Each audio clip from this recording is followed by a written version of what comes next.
Fala pessoal, bem-vindos à nossa primeira aula de combate a incêndio. Nessa primeira aula, a gente vai abordar uma teoria muito importante para a gente entender esse complexo mundo do combate a incêndio, que é a teoria do fogo. A teoria do fogo ela é fundamental para a gente entender todas as nuances do combate a incêndio e o impacto que o fogo tem na nossa sociedade desde os primórdios. Primeiro, é extremamente necessário que a gente entenda o que é o fogo e qual é o seu significado para o homem. O fogo ele é uma reação química exotérmica que decorre da combinação controlada de três elementos: o combustível, o comburente e o calor. E esses elementos eles são mediados pela reação química em cadeia, seria o quarto elemento. E esse fenômeno ele é central para a gente entender o impacto do fogo sobre os recursos da nossa sociedade. Primeiro, como é que funciona? Na prática, o combustível, em suas mais diversas formas, sólida, líquida, gasosa, ele é consumido pelo comburente, que normalmente é o oxigênio do ar, em uma reação que libera luz e calor. Esse processo ele é essencial em diversos setores da indústria e da vida humana, desde a geração de eletricidade até os processos industriais, como a produção de metais. Então, historicamente, o fogo tem sido essencial para nós, tanto na iluminação como no aquecimento, quanto nesses processos industriais, desde o seu uso primitivo lá pelos nossos ancestrais, para cozinhar o alimento até os dias de hoje, na utilização de máquinas e na indústria.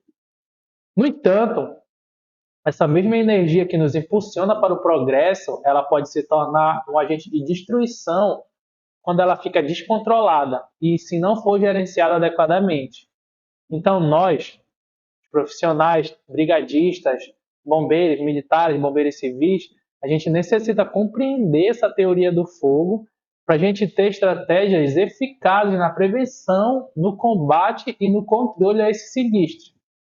Nosso objetivo é sempre maximizar os benefícios enquanto a gente minimiza os riscos. Mas o que é exatamente um incêndio? O incêndio nada mais é do que o fogo que foge ao controle do homem.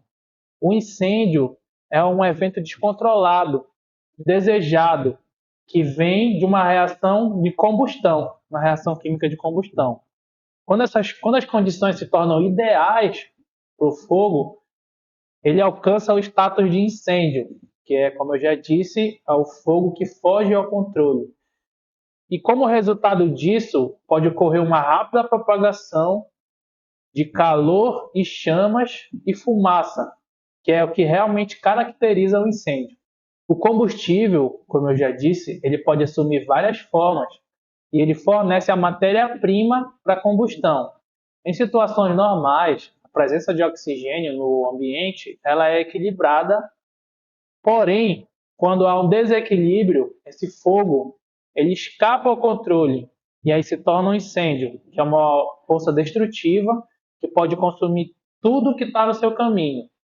O incêndio ele pode ser classificado de diferentes tipos, dependendo do material combustível que está ali envolvido naquele incêndio. Existem os incêndios de classe A, por exemplo, que envolvem materiais mais comuns, como papel e madeira.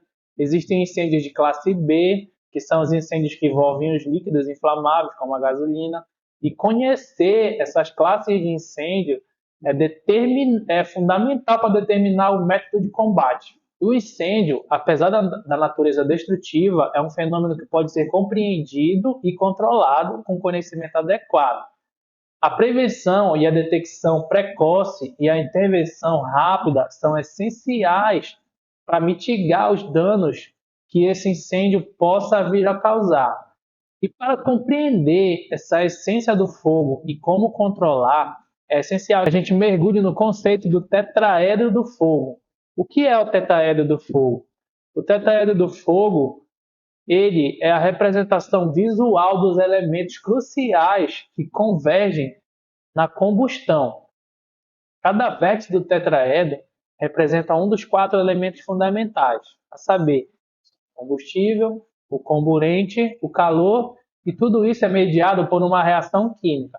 Então agora a gente vai ver cada um desses elementos. No primeiro vértice do tetraedro, a gente tem o combustível. O combustível é a substância que se combina com o oxigênio e entra na reação química de combustão. O combustível ele pode assumir várias formas, desde materiais sólidos como madeira, papel, líquidos inflamáveis como a gasolina e combustíveis gasosos como metano, por exemplo. Em um incêndio, identificar o tipo de combustível é essencial para determinar a estratégia de combate mais adequada.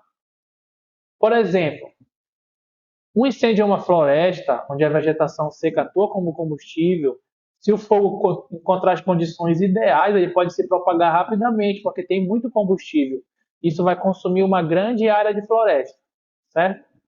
Já o segundo vértice é o comburente, que geralmente é representado pelo oxigênio presente aqui no nosso ar. Sem a presença adequada de oxigênio, a combustão ela não pode ocorrer.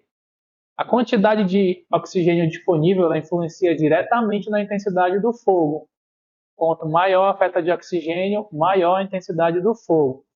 Por exemplo, em um ambiente fechado, onde se a ventilação for inadequada e a disponibilidade de oxigênio for limitada, isso dificulta a propagação do fogo.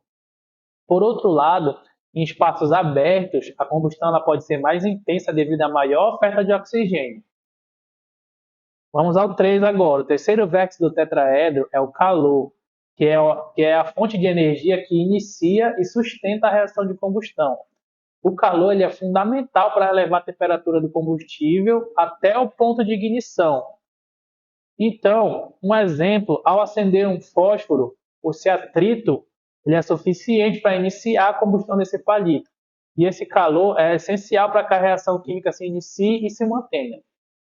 O quarto vértice do tetraedro de fogo diz respeito à reação em cadeia, que é esse processo contínuo no qual os produtos da combustão geram mais calor, liberam mais gases inflamáveis e alimentam esse ciclo do fogo.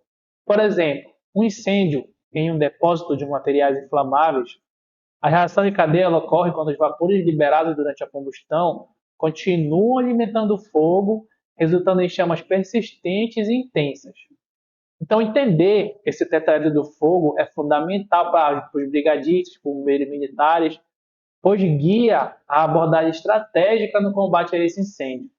A interrupção de qualquer um desses elementos pode controlar ou extinguir esse fogo. O conhecimento preciso desses conceitos permite uma resposta eficaz, garantindo a segurança das pessoas e a preservação da propriedade. Agora, a gente vai falar de alguns pontos críticos, que são o ponto de fulgor, o ponto de combustão e o ponto de ignição. Pessoal, nesta intrincada teoria do fogo, os pontos de fulgor, de combustão e de ignição são marcos cruciais que delineiam as condições nas quais a combustão ocorre. Cada ponto representa uma fase específica no ciclo do fogo, onde os elementos do tetraedro, combustível, comburente, o calor e a reação em cadeia desempenham papéis determinantes. Então a gente vai falar primeiro do ponto de fulgor.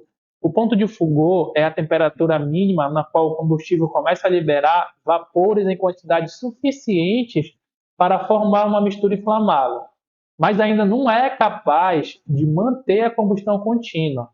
Este é o estágio muitas vezes inicial, aquele estágio imperceptível, onde o combustível começa a se vaporizar, criando condições propícias para a ignição.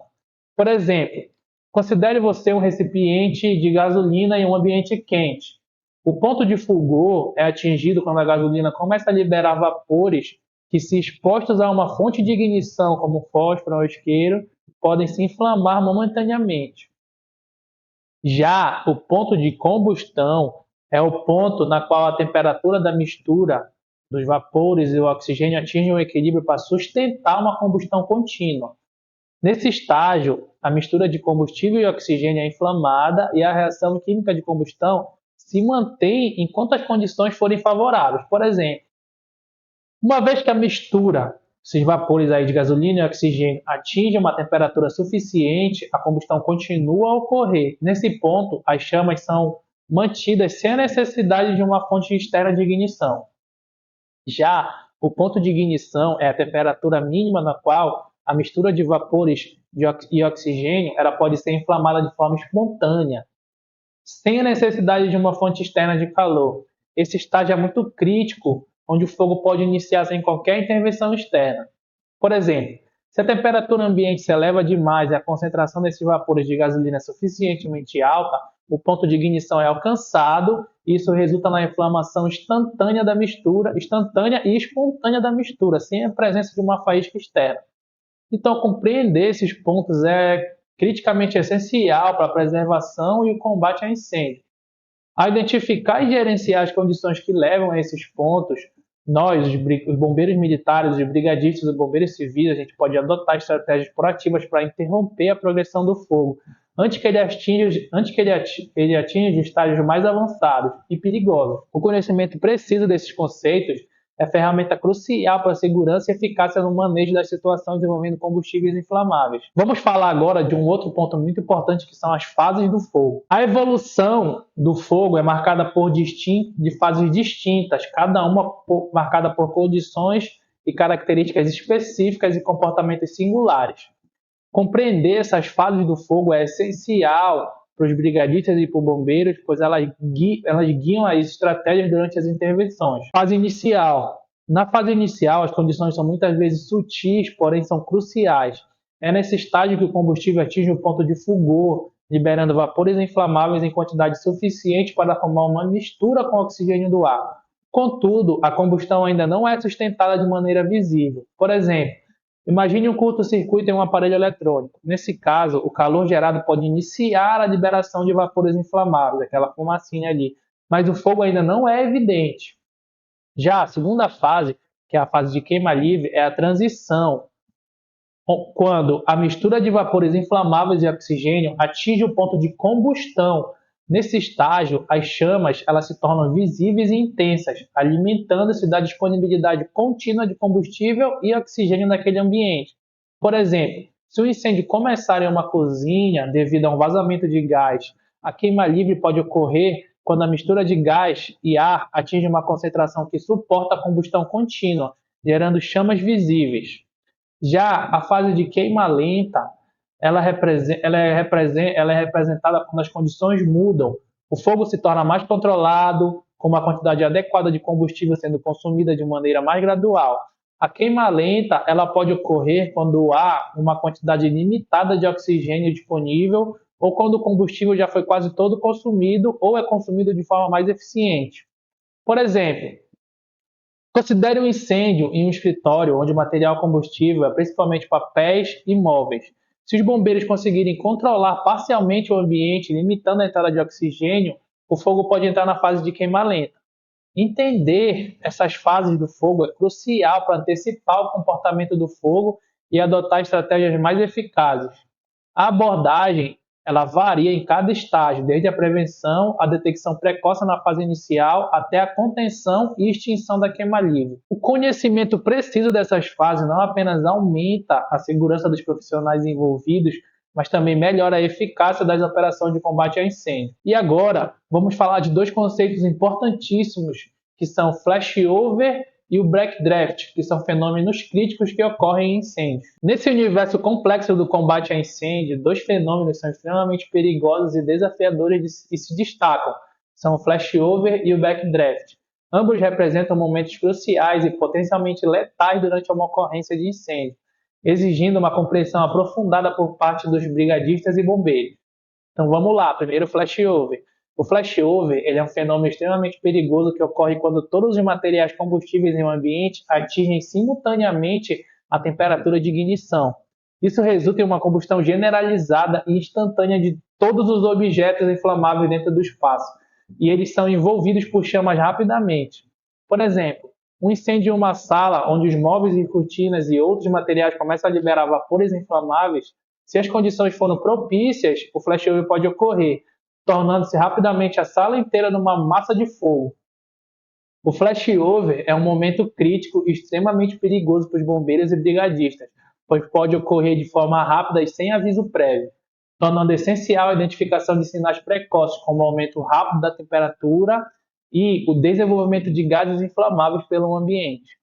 Já o backdraft, por sua vez, é um fenômeno explosivo que ocorre quando o oxigênio é reintroduzido em um ambiente previamente incendiado, onde a combustão já está ocorrendo de maneira incompleta. Esse fenômeno pode resultar da abertura repentina de uma porta ou janela, permitindo que o ar entre abruptamente e reacenda os gases inflamáveis acumulados. Por exemplo, se uma porta for aberta abruptamente em uma sala onde o fogo está queimando com uma oferta limitada de oxigênio, o ar fresco entra e pode causar uma explosão instantânea devido à presença de gases combustíveis acumulados. O backdraft é particularmente perigoso porque pode pegar os bombeiros de surpresa e criar condições extremamente hostis. A compreensão desses fenômenos é crucial para implementar medidas de segurança preventivas e estratégias de combate a incêndios que minimizem os riscos, tanto do flashover quanto do backdraft. Ambos os fenômenos exigem habilidades avançadas de avaliação de risco e estratégias de combate específicas para serem enfrentados com segurança. O treinamento adequado e a experiência prática são fundamentais para que os bombeiros possam responder de maneira eficaz e proteger as suas vidas e as vidas das pessoas que estão ali durante essas situações críticas. Pessoal, na próxima aula a gente vai abordar um tema muito importante que diz respeito à fumaça. A gente vai ver as características dessa fumaça e na próxima aula a gente vai estudar o calor, sua propagação e efeitos. Então até a próxima, não percam!